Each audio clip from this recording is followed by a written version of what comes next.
Alors que les métiers du journalisme souffrent véritablement d'une cote d'amour, voire de méfiance auprès des usagers, 2 professeurs ont décidé de relever le défi de réconcilier les jeunes avec les médias d'hier et que ces mêmes jeunes puissent mieux appréhender les outils actuels et de demain permettant de diffuser de l'information. Ces 2 enseignantes, nous les accueillons aujourd'hui dans le MAG. Il s'agit de Mélissa Bachelet, professeure de SVT. Bonjour Mélissa. Bonjour. Et puis de Dalila Saïdana, qui est professeure documentaliste au collège Cousteau de Caudebec-les-Elbeuf. Bonjour Dalila. Bonjour Michel. Depuis quelques semaines, et encore jusqu'au mois de juin prochain, une classe de 4e de votre établissement profite d'une visite régulière d'un journaliste. Mais pourquoi faire ? Alors, l'objectif, en fait, c'est qu'ils découvrent le journalisme et aussi qu'ils abordent en fait des thématiques qui sont ancrées dans les programmes de 4e. Et donc, le choix s'est porté à 3 enseignantes, donc une enseignante documentaliste vis-à-vis de l'EMI, une enseignante de français avec du coup son programme de lettres et moi-même en sciences, on puisse en fait recouper nos thématiques abordées dans les programmes avec ce regard autour du journalisme. Vous avez des programmes, on le sait, souvent très chargés, mais vous y rajoutez une petite louche en se disant on va essayer de les sensibiliser, nos jeunes, au milieu journalistique. Oui. C'est un vrai défi. C'est un vrai challenge. C'est un vrai challenge et effectivement ce que disait Mélissa, c'est que on est donc 3 professeurs qui portons ce projet, 3 professeurs parce qu'en fait l'EMI est dans le programme. Donc l'EMI c'est l'éducation aux médias à l'information et cette éducation en fait elle est transversale.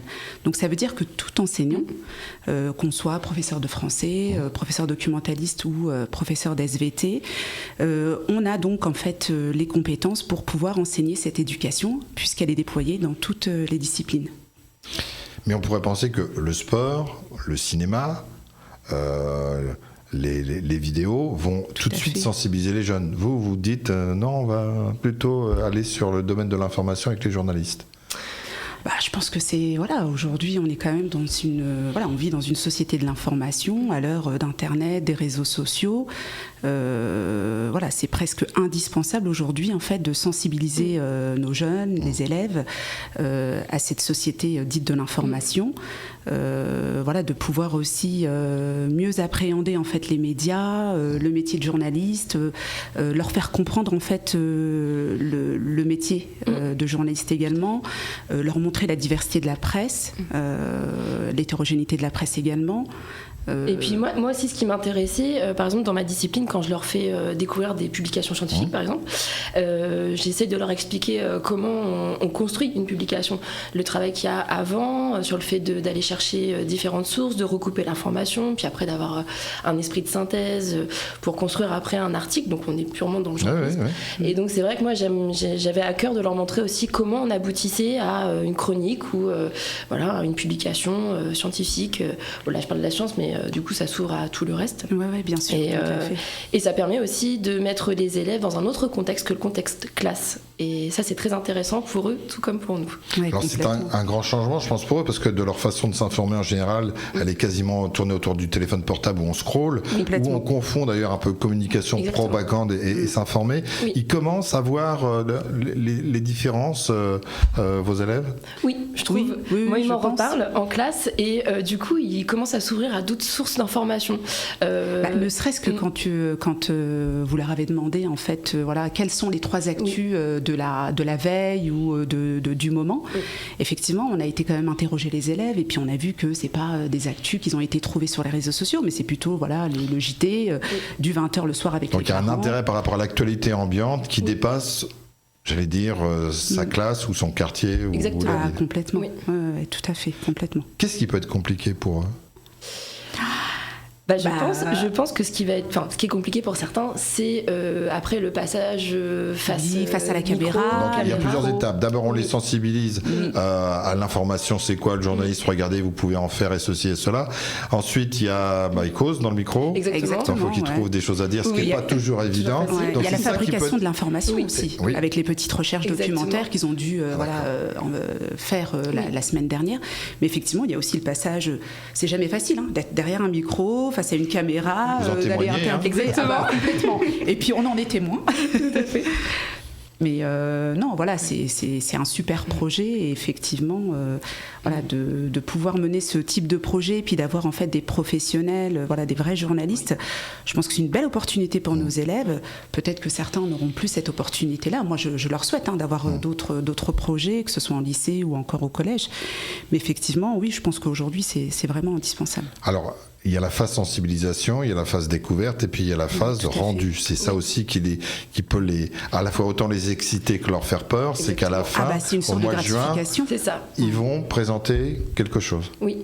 Ben là, ils en parlent beaucoup. Il y a beaucoup de questionnements. En effet, ils sont vraiment excités, ils sont contents. Mais il y a quelques angoisses sur est-ce que je vais bégayer, est-ce que je vais être capable Oui, parce qu'on a vu qu'ils se posaient déjà la question en fait là pendant les. Mais on a eu quelques belles révélations déjà, je trouve. Ces dernières semaines. De toute façon, tout projet révèle toujours des élèves. Effectivement, on les découvre autrement, eux nous découvrent aussi autrement. Mais là, je pense à certains élèves de la classe de 4e en question. Où, qui normalement, en groupe classe, sont plutôt assez discrets. Ils n'osent pas. Et là, je pense que pour eux, c'est un vrai challenge, c'est un défi. Et puis là, on les découvre autrement. Et c'est bien parce qu'on commence aussi à voir les atouts de chacun. Et je trouve que finalement, les entraîner comme ça aussi à cet exercice oral, c'est bénéfique parce qu'ils vont avoir aussi à un moment des évaluations à l'oral. Oui, tout à fait. Et je pense que là, ce qui est bien pour eux, c'est qu'il n'y a pas d'enjeu évalué. C'est pas évalué, c'est du plaisir en fait. C'est ça, c'est prendre plaisir à un projet, voilà, avoir cette gratification qui arrivera au mois de juin. Et puis voilà, c'est aussi montrer de quoi on est capable. Et effectivement, ça prépare aussi à l'oral, puisqu'on sait que maintenant il y a le grand oral en lycée. Même si nous, en dehors de ce projet-là, on les prépare déjà à l'oral avec l'oral des métiers en 4e, l'oral du DNB qui les attendra l'année prochaine. Donc oui, en fait, c'est un projet qui permet aussi voilà, de pouvoir toucher à plusieurs compétences et appréhender plusieurs objectifs. Il y a l'exercice oral et puis il y a aussi forcément un petit peu de fond. Il y a des thématiques qui vont être abordées pour le rendez-vous du mois de juin, peut-être avec des thèmes d'actualité qui vont tourner autour du mois de juin. Mais je me suis laissé dire qu'il y avait dans votre établissement une jolie banderole qui les sensibilisait sur le harcèlement dont on parle malheureusement parfois dans les établissements scolaires. Ce sont des sujets qu'on peut aborder avec eux et qui pourraient traduire éventuellement au micro. Ah oui, complètement. Oui, parce qu'on a des élèves. En fait, il y a un programme qui a été mis en place là depuis quelques années qui est le programme phare, donc programme dont je fais partie justement, et donc dans ce programme en fait sont également intégrés des élèves, donc il y a des élèves qui font partie de ce programme-là autant que les enseignants, donc oui, ce sont des thématiques en fait qui touchent beaucoup nos élèves. Même si moi, je me permets de le dire, mais bon, je pense que Mélissa est d'accord avec moi, on n'a pas de situation grave en fait sur le harcèlement. C'est de leur montrer, de les sensibiliser sur des choses qui existent. Tout à fait. Et pourquoi on en parle, pourquoi ça fait autant débat en ce moment. Alors, c'est important parce que en fait, dans cette brigade, ils ont aussi des interventions dans chaque niveau de classe en fait sur qu'est-ce que le harcèlement, comment on le repère, vers qui on se tourne lorsqu'on en est victime. Et du coup, je pense que la première phase, quand ils sont en 6e notamment, ce qui est très important, c'est qu'ils apprennent à repérer ce qui est du harcèlement. Parce que pour eux, finalement, est-ce que c'est juste quelques moqueries ? Est-ce que c'est du harcèlement ? Ils n'arrivent pas à trouver la limite. Tout à fait. Mais c'est vrai qu'on les sensibilise. Et je trouve que cette sensibilisation, elle est très importante parce que du moment où ils arrivent à prendre conscience de qu'est-ce que le harcèlement, c'est là qu'on arrive à le contrôler aussi et de savoir vers qui on se tourne. Et nos élèves, ils sont quand même hyper investis. Et je trouve qu'on fait aussi sauter des tabous, en fait. Donc... C'est vrai que c'est une des valeurs de l'établissement qui est en effet à chaque instant lutter contre ce harcèlement scolaire, parce qu'on sait que sinon ça peut amener malheureusement à des conséquences, conséquences assez graves. Il nous reste peu de temps. Le projet, il faut qu'il soit à la fois visible et qu'il soit porté par un principal de collège. C'est important, il le fait, votre principal ? Ah oui, il le fait, puisqu'en fait il a accepté notre projet, il a accepté donc de nous soutenir dans notre démarche, il a accepté d'être interviewé, donc à partir de là, moi j'estime que il soutient complètement le projet. Et, ça s'est toujours connu avec les différents chefs qu'on a pu avoir. Vous appelez les chefs ? Chef d'établissement. Oui, c'est chef d'établissement. Principal. C'est vrai qu'on dit chef d'établissement, mais on est dans un collège, je pense que c'est son âme à ce collège-là. Moi j'y suis maintenant depuis 9 ans, de chaque année proposer de nouveaux projets, et je pense que ça c'est les enseignants qui le portent. Tout et les chefs suivent parce que je pense qu'ils voient le bénéfice auprès des élèves en fait. En tout cas, merci, mesdames, vous l'avez bien vendu. Merci. Merci à vous. Notre émission finale, à mon avis, ça va nous intéresser. On devrait pouvoir donner qu'un petit coup de projecteur dessus. Ça sera vers milieu 21 fin juin. je pense. Oui, c'est ça. Et donc, on vous soutient pleinement parce que c'est aussi une démarche qu'on porte ici à Radio Sensation.